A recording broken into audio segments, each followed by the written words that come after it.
Every MLB ballpark has its own unique character and charm. Those small differences from city to city are part of what makes baseball games really special. And some of those stadiums that could have come to life never were built. And instead they live on as these what-ifs for us to consider. So we're going to journey through some of the most amazing ballparks that were never built. Today on Rounders, a history of baseball in America.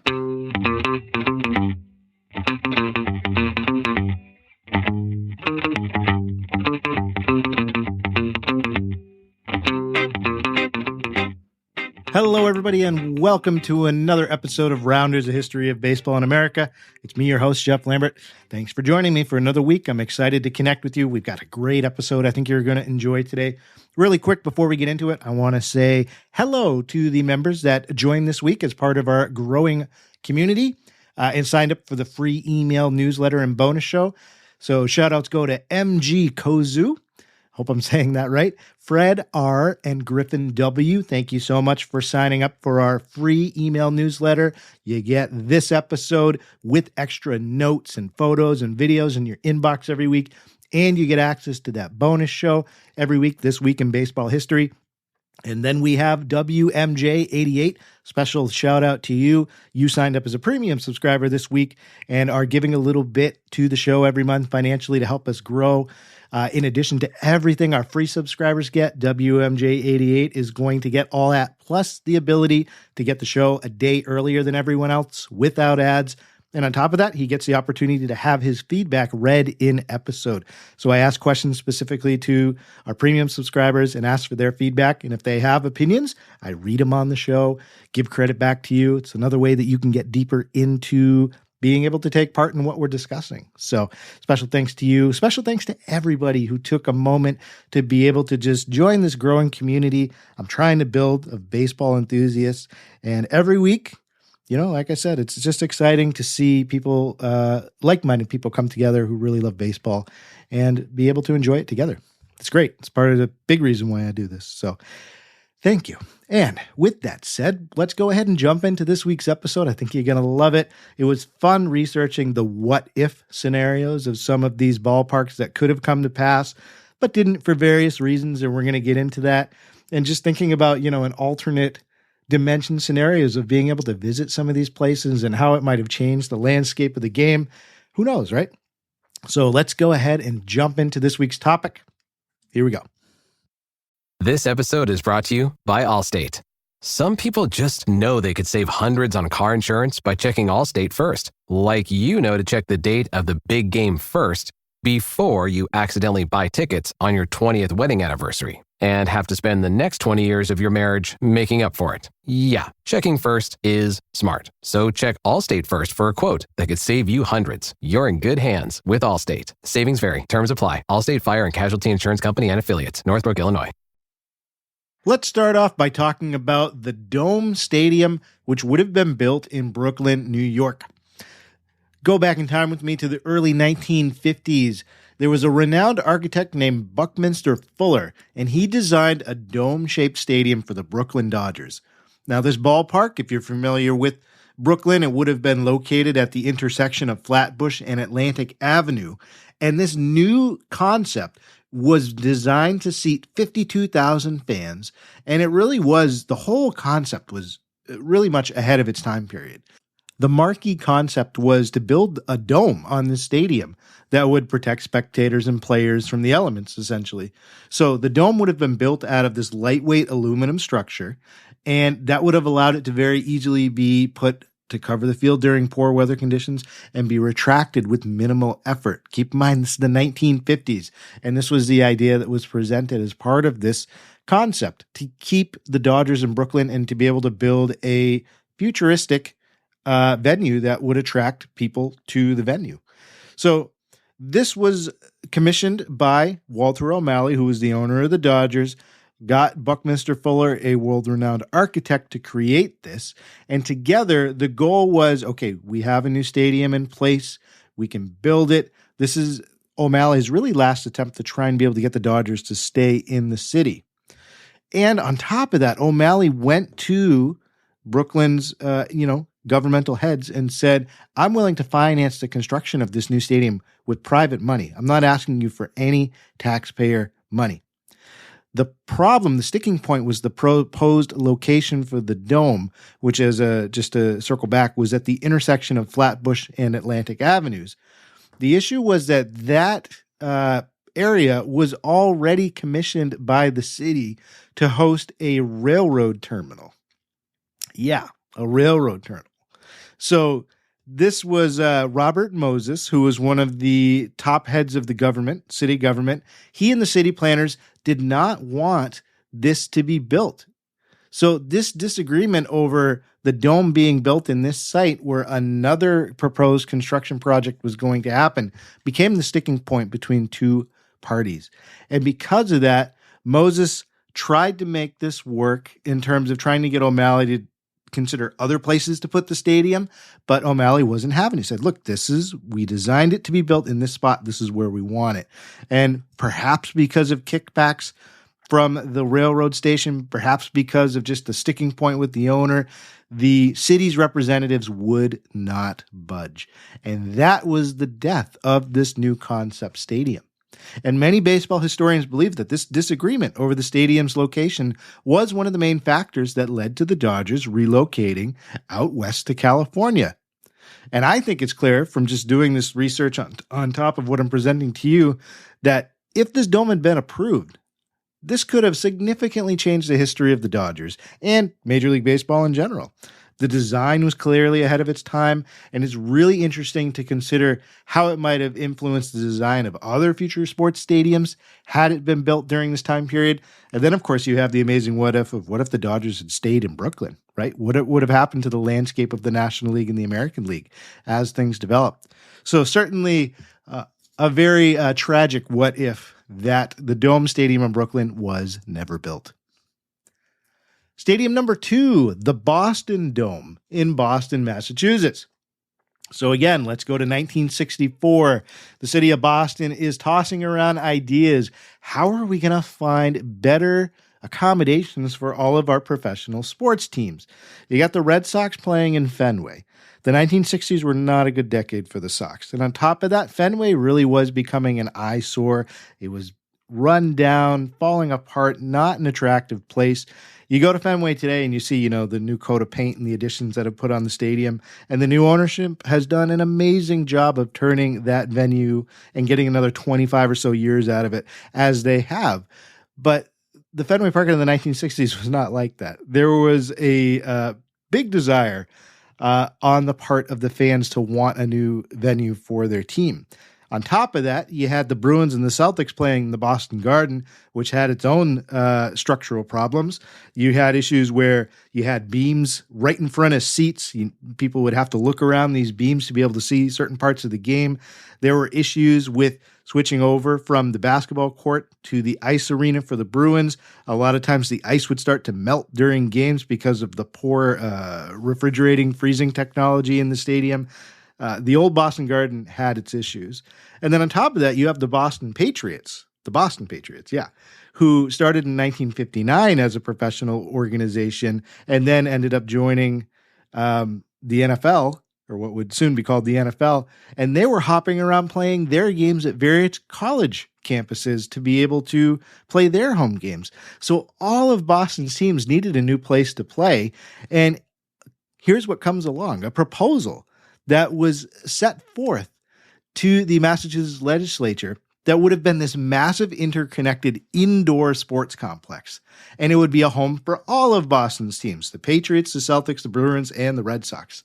And on top of that, the complex even listed dog racing on the list of activities that it could host. Imagine that. So the plans called for a 3-piece interconnected sports complex. So you'd have a 55,000-seat arena. You'd have a retractable roof stadium, and then you'd have an 18,000-seat indoor arena on top of that. And to add a cherry onto the cake, as it were, there was a 5,400 space parking garage that was added to the initial plans. I'll explain why that's important in a second. But just imagine this massive facility that was being proposed. Now, on top of that, the venue was going to be built next to South Station in Boston, which is where there's a major train hub. And it's also right off a major highway, which would have made it really simple for fans to be able to get into the stadium to see any of their teams. As a matter of fact, South Station now, I think, is the second most used, most busy transportation hub in New England. So imagine what it would have been if this stadium had been built. So that was the proposed location for it. And on top of that, going back to the parking thing, the consideration of the 5,400 seat for cars, I guess, parking garage that was being proposed, that was a direct response to how bad parking is not only in Boston, but parking especially to go see the Celtics and the Bruins at the Garden and the Red Sox at Fenway Park. It was a horrible experience then, and it still is, to be honest with you, to be able to get into the city and park and see these teams. So this new stadium proposed to solve that major issue, and there were some fans that were really excited about this. This solves one of the biggest gripes, in addition to the dilapidated stadium that the teams were playing in. You also had a desire to be able to get in and out more easily. And Joe Cronin, who was the Red Sox manager at the time, even took a moment to weigh in on this new stadium proposal. And he said, quote, "We're always interested in getting a little more parking around Fenway," end quote. So you can see that there was buzz around being able to build this superstructure. Now, the crowning architectural feature on this proposed venue were these 12 diamond-shaped roof panels that would be part of a retractable roof over the entire complex. And this was the key feature because not only did it really catch the eye line and look beautiful, it was the potential solution to being able to hold sporting events more effectively during the cold winter months, having this retractable roof. So the stadium's backers that initially put out this proposal tried to make it even more palatable to the Massachusetts legislature by saying, we're going to fund this without any taxpayer money. But the total cost of the project was over $100 million. And remember, this is in the 1960s. And so there were several hurdles that came up, overfunding as time went on. And some of the teams started to show cold feet. Red Sox first, then the Bruins, then the Celtics. And teams started really backing off the idea of building this.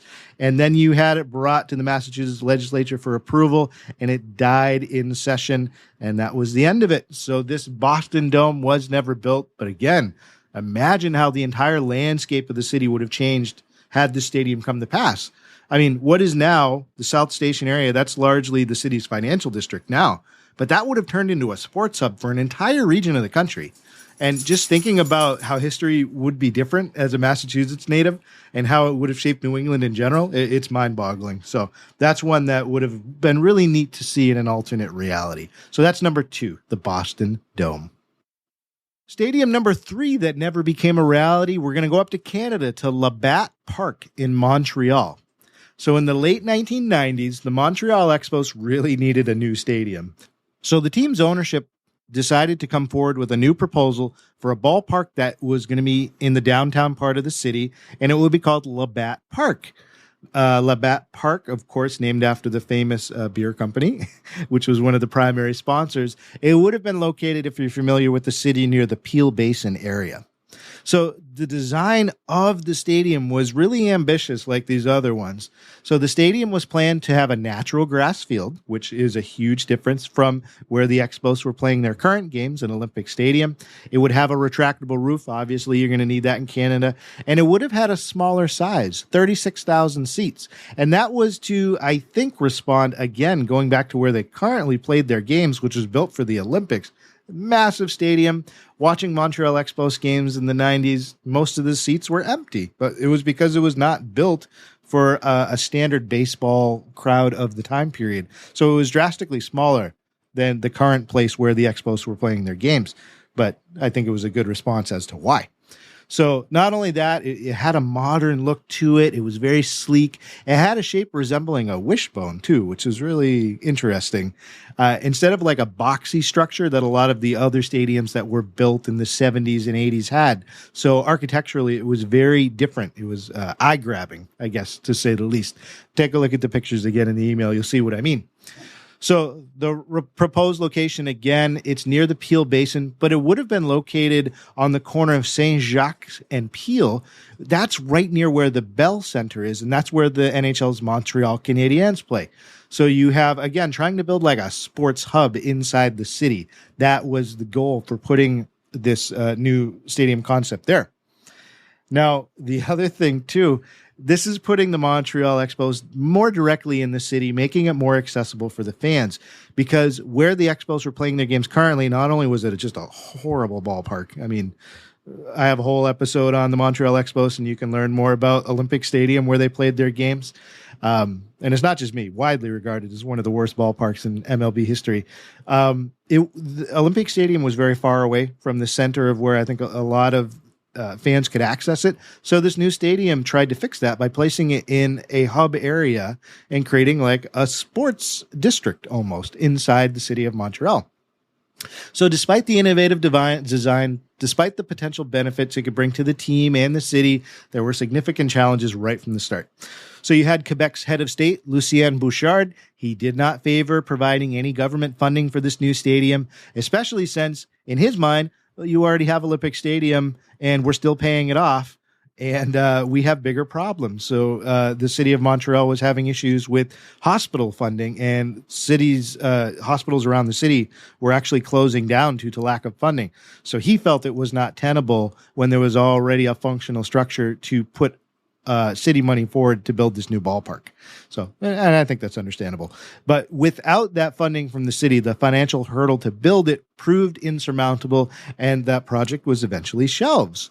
So the Montreal Expos' owner at the time, Jeffrey Loria, he decided, and I think he was looking for an excuse. We talked about that in the other episode. Decided after that, you know what, I'm moving the team out of the city. And then, of course, we have the Montreal Expos relocate to Washington, D.C., where they became the Nationals after the 2004 season. Now, many have pointed out that the current Nationals Park has a really similar design to that of that proposed Montreal venue.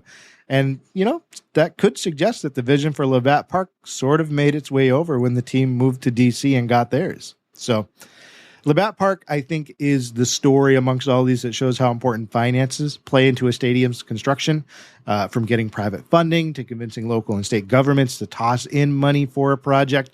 And that just didn't work out. So again, if you want to hear more about Olympic Stadium and the Expos' journey in general of trying to stay in the city, we have a great episode on it. It's actually one of our most popular episodes. I included a link in the email newsletter for you to check out. I would recommend it if you haven't listened to it already. So that's Labatt Park in Montreal. Make this summer count with Harvard Summer School.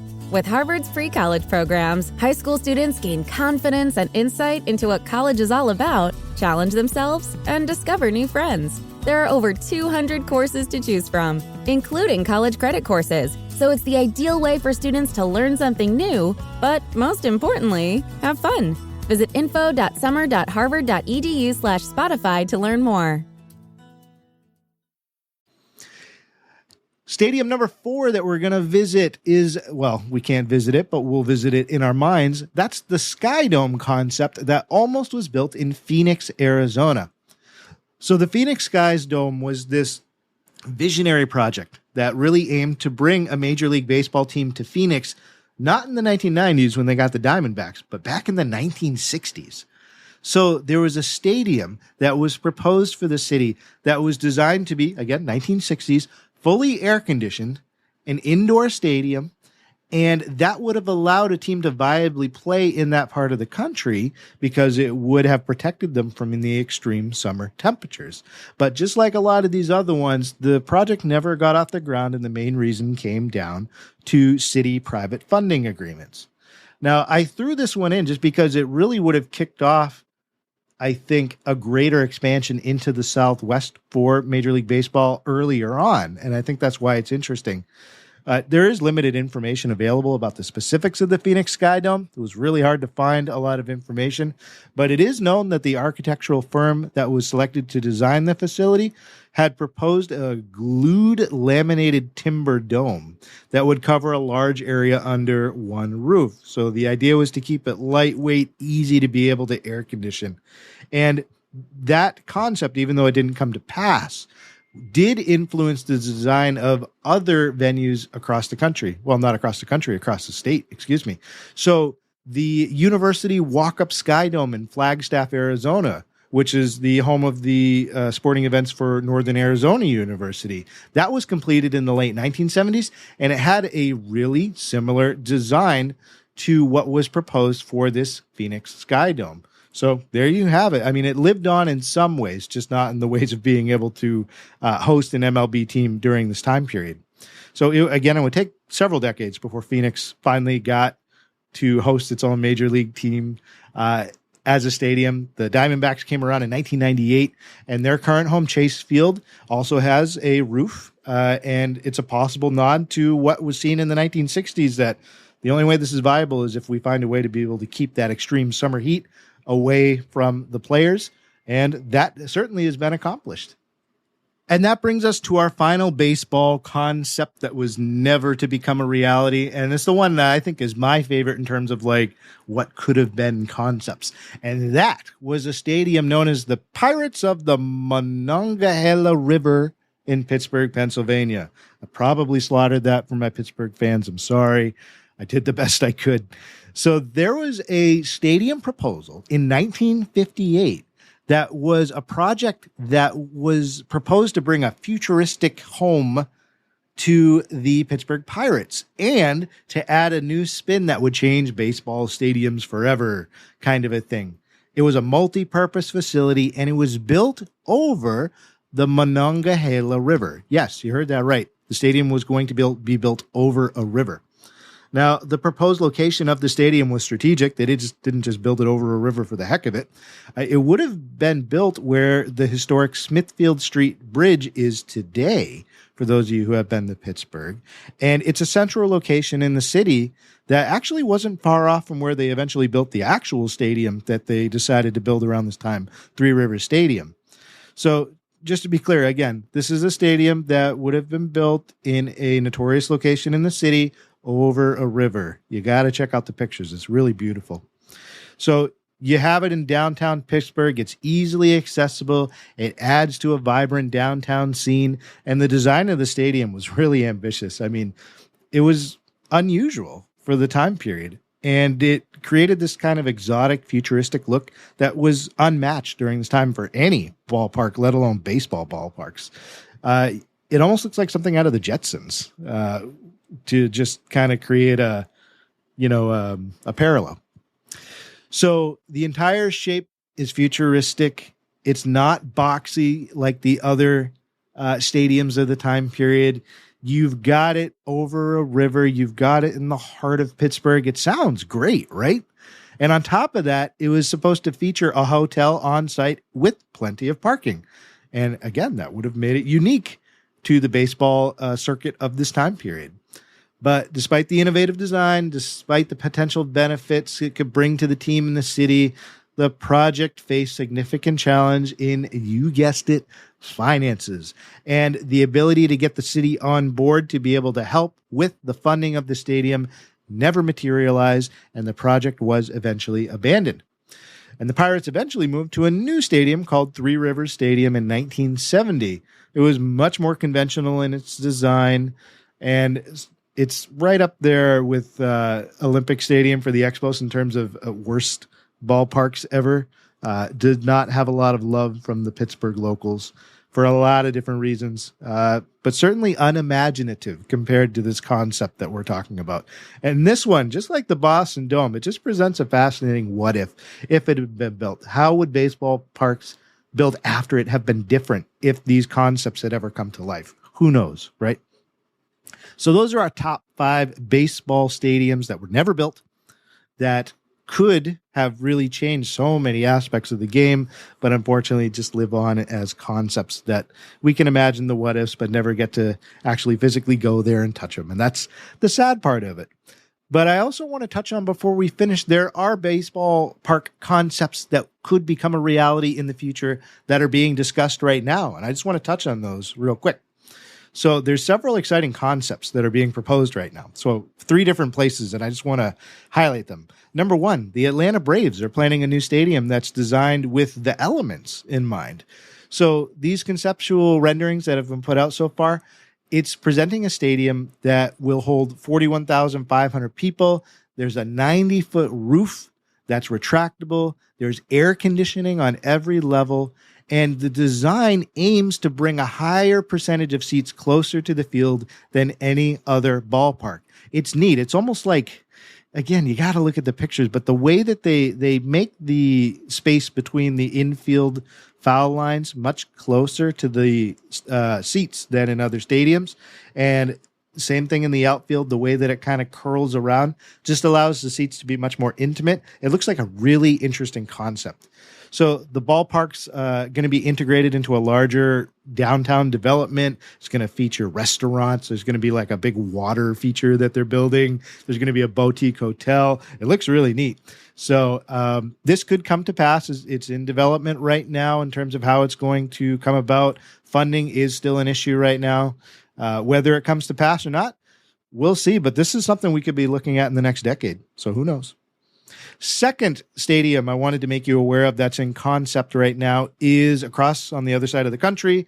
It's being funded by the Miller family, which is this billionaire outfit that's based out of Utah. So their goal is they want to bring an MLB team to Salt Lake City. And they've already purchased a 100-acre lot on the city's west side to be able to build a stadium to attract teams to go there. So the early concepts that have come out shows a really modern design. It integrates seamlessly with the urban landscape. So the way that the outfield roof is cut, it actually shows off the skyline of the city in this really beautiful way. And they're hoping that this stadium being built with some water features around it, as well as being, again, integrated with local restaurants and hotels, will be attractive enough to possibly get a team to go there. So Salt Lake is in the mix to be able to become a future MLB location. And then, of course, if we hop over to Las Vegas, this one's been in the news. The Oakland Athletics ownership has signed a binding agreement to purchase 49 acres of land in downtown Las Vegas. And they plan to utilize this site to be able to move the Athletics to Las Vegas. So they're hoping to finalize this stadium deal by January 2024. Major League Baseball has actually given them that deadline that you need to work this out or we need to move on. So the concept showed this new stadium as being about 35,000 seats. It would have a partially retractable roof. It's located on the west side of the Vegas Strip, right across the freeway from T-Mobile Arena, which is where the Las Vegas Golden Knights of the NHL play. And it's just north of Allegiant Stadium where the NFL's Las Vegas Raiders play. So again, kind of creating a sports district inside the city. The biggest issue for the A's right now is they're trying to finalize a public-private partnership with the state of Nevada and being able to formulate a relocation plan with Major League Baseball to move the A's out of Oakland. So if all of those things come together by the estimated deadline of January 2024, we will see the A's breaking ground on this new Vegas ballpark, and they would propose to move in by the start of the 2027 season, right around the corner. So there you have it, folks. 3 stadiums in concept that could become a reality very soon. Overall, these unbuilt stadiums, going back to the topic of this episode, I mean, it tells different stories, innovation, ambition, the challenges of bringing like a grand vision to life. And it reminds us that there are a lot of complexities that go into building sports venues. There has to be financial viability. There has to be partnerships with the local government. There has to be a design element that makes it fit in with the local environment and the city. All those things have to come together for something to be able to get off the ground. And even though these 5 stadiums were never built, their designs have, in a lot of ways, continued to inspire and intrigue future designs or designs after they were proposed. So, especially from the 1950s to the 70s, it's a fascinating chapter in the history of baseball. It's a testament to trying new things, bold visions, ambitious dreams. Not all of them shook out, and these are 5 examples of that. So what's going to happen in the future? It's going to be interesting. Baseball stadiums, like I said, they're so interesting to go visit each and every one of them. I'm on a personal quest to visit all 30 ballparks. I'm hoping to be able to do that, try and chip away at one a year. And hopefully I'll have more on my list as we go. So I'd love to hear which stadium you would have liked to have seen built. take a moment and fill out the poll in the email that you get. I would love to hear your thoughts. I will see you next week. And as always, please don't forget, there are only 2 seasons, winter and baseball. See you next time.